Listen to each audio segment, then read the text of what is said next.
So, good morning class!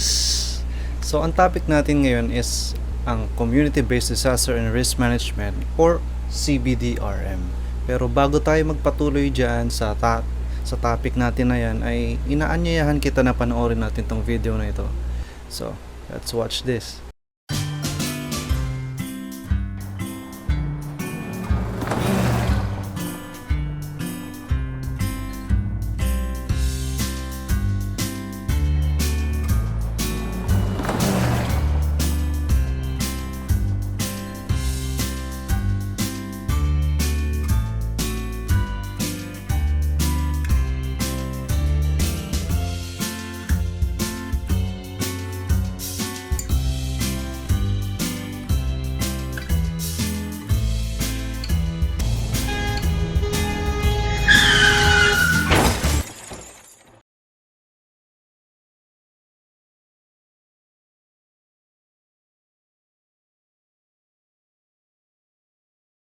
So, napanood mo na.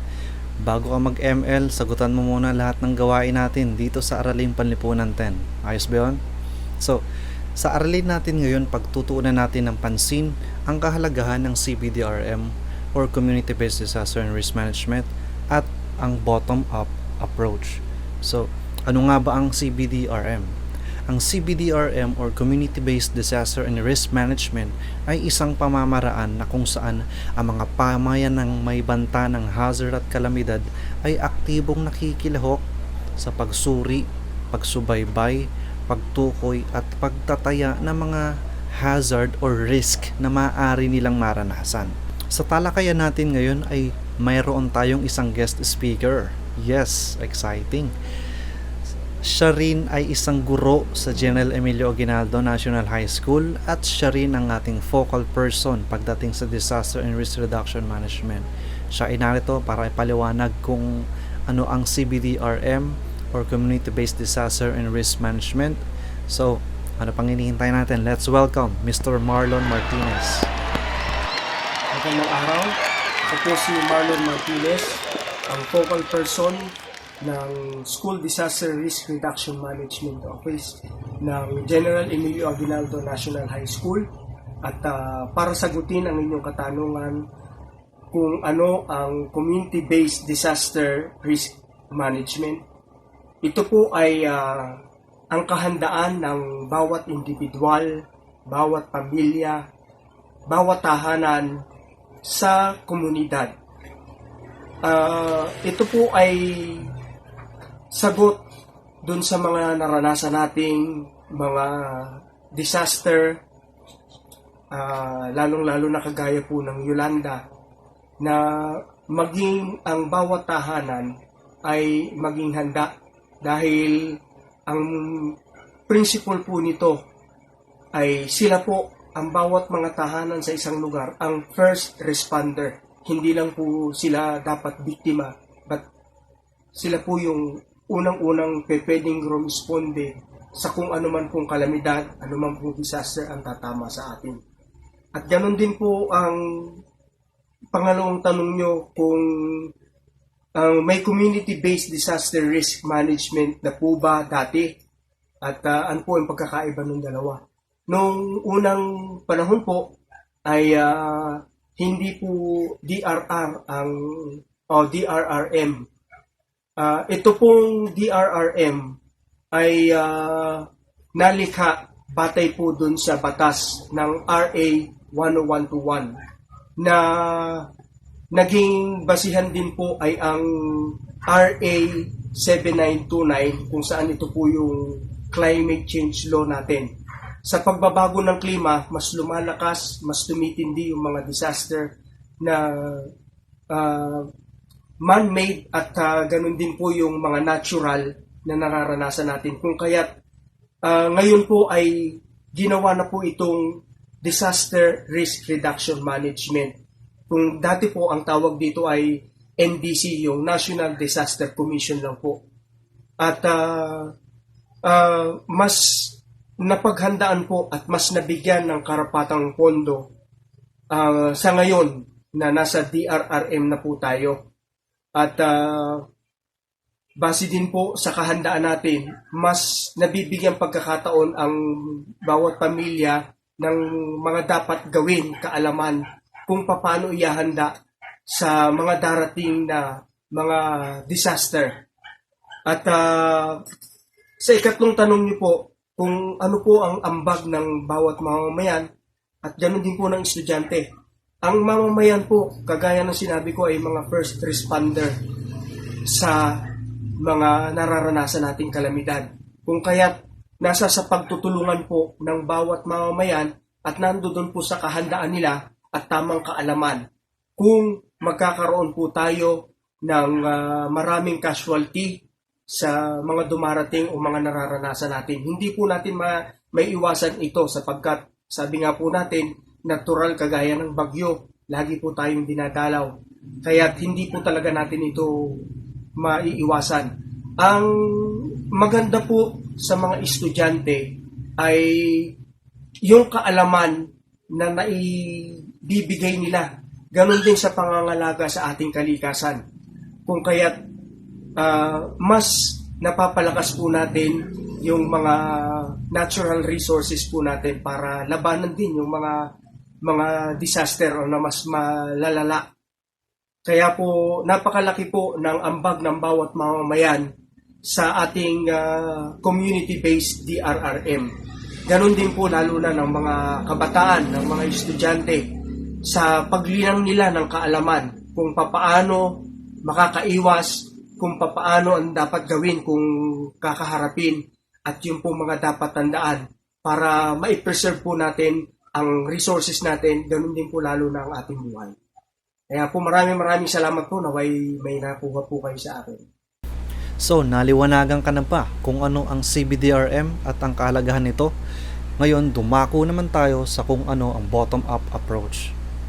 Sa pagtugon sa mga hazard at kalamidad, meron tayong dalawang uri ng pagtugon or approach. Ang una ay ang top-down, ang pangalawa isang bottom-up approach. Ang CBDRM ay isang uri ng bottom-up approach. Bakit? Dahil sa bottom-up approach, kasama dito sa pagpaplano ang mga mamamayan. Ikumpara natin yung bottom-up approach sa top-down approach. Sa top-down approach, ang kasama lang dito sa pagpaplano ay yung mga nasa itaas. Halimbawa, yung mga mayor natin at saka mga konsehal. Ngayon, sa bottom-up approach, ang kasama dito sa pagpaplano ay yung mga nasa ibaba, yung mga mamamayan. Although kasama pa rin yung mga nasa itaas, pero mas binibigyan pansin yung mga mamamayan. Kasi sila yung nakakaranas ng kalamidad. So, ano ba talaga ang pagkakaiba ng bottom-up sa top-down approach? Sa top-down approach, ganito ang eksena. Si Mayor kasama yung mga konsehal niya. Si Mayor. So mga konsehal, anong gagawin natin? Malalapit ng kalamidad Mayor, hindi rin kami sigurado Ganun sa top-down approach. Hindi sila sigurado, hindi nila alam kung anong gagawin dahil wala. Hindi naman nila sinama yung mga naapektuhan talaga ng disaster Ganto sa bottom-up approach.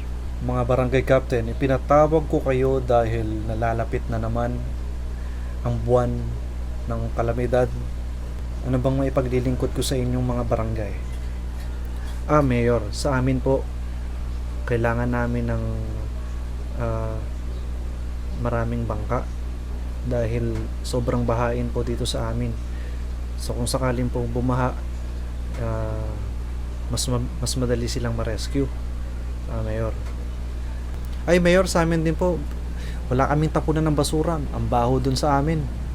Ganun sa bottom-up approach. May aktibong pakikilahok yung mga mamamayan. Sa top-down approach, si Mayor sa office niya, dito siguro sa Barangay San Isidro, malapit sila sa ilog, siguro bigyan natin sila ng 2 bangka at saka isang rescue ambulansya. Okay na yan. Dito naman sa Barangay San Pedro, medyo malayo naman sila sa ilog. Okay na yan sila. Sigurado ka, Mayor, okay na yan sila. Sa bottom-up approach, ganito. Si Mayor ulit, kasama yung mga barangay captain. Okay, so naisulat na ng aking secretary ang mga request o mga kailangan niyo.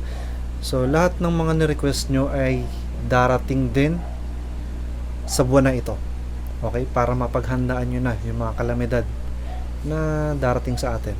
Ayos ba yun? Ayos yun, Mayor. Thank you, Mayor. Maraming salamat, Mayor. Thank you, Mayor. Thank you. Palakpakan natin si Mayor. Sa top-down approach, wala. Puro reklamo. Paano? Pinadalhan ng bangka, hindi naman nila kailangan. Mayor, ba't nyo kami pinadalhan ng bangka? Nagla-landslide sa amin. Nagla-landslide. Hindi namin kailangan ng bangka, Mayor. Sa bottom-up approach, walang ganyan. Mayor, na-receive na namin lahat ng mga request namin. Mayor, thank you sa fire alarm system, Mayor. Mayor, thank you sa bangka, Mayor. Mayor, thank you sa tapunan ng mga basura, Mayor. Salamat po. Sa top-down approach, puro bad news. Bakit? Dahil hindi nila alam kung ano yung mga kalamidad na tumatama dun sa mga mamamayan nila. Hindi nila alam kung ano yung training na kailangan nila. Pero sa bottom-up approach, hindi lang Boy Scout ang laging handa. Kami rin. So, mahalaga ba ang CBDRM? Oo, mahalaga ang CBDRM. Dahil dito natutukoy ng pamahalaan, hindi lang ng pamahalaan, pati nating mga mamamayan, kung sino-sino at saang parte ng pamayanan natin ang resilient at vulnerable sa hazard at kalamidad. At dahil dito, mas natutugunan or mas mabilis na natutugunan ng pamahalaan natin ang pangangailangan ng mga vulnerable na sektor ng pamayanan natin.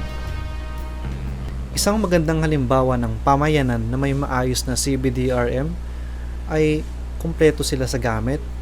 Meron silang kumpletong training sa yung mga earthquake drill, fire drill, at mga fogging para sa mga insekto, iwas dengue, at meron silang itinakdang evacuation center kung sakaling kailanganin ng temporaryo na matitirhan, at meron silang maayos sa tapunan ng basura.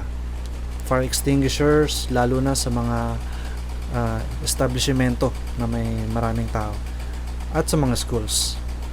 So class, marami ba kayo natutunan sa talakayan natin ngayong araw? Kung meron, subscribe ka muna bago mo i-close ang video na ito. So paano? See you next meeting. Class dismissed.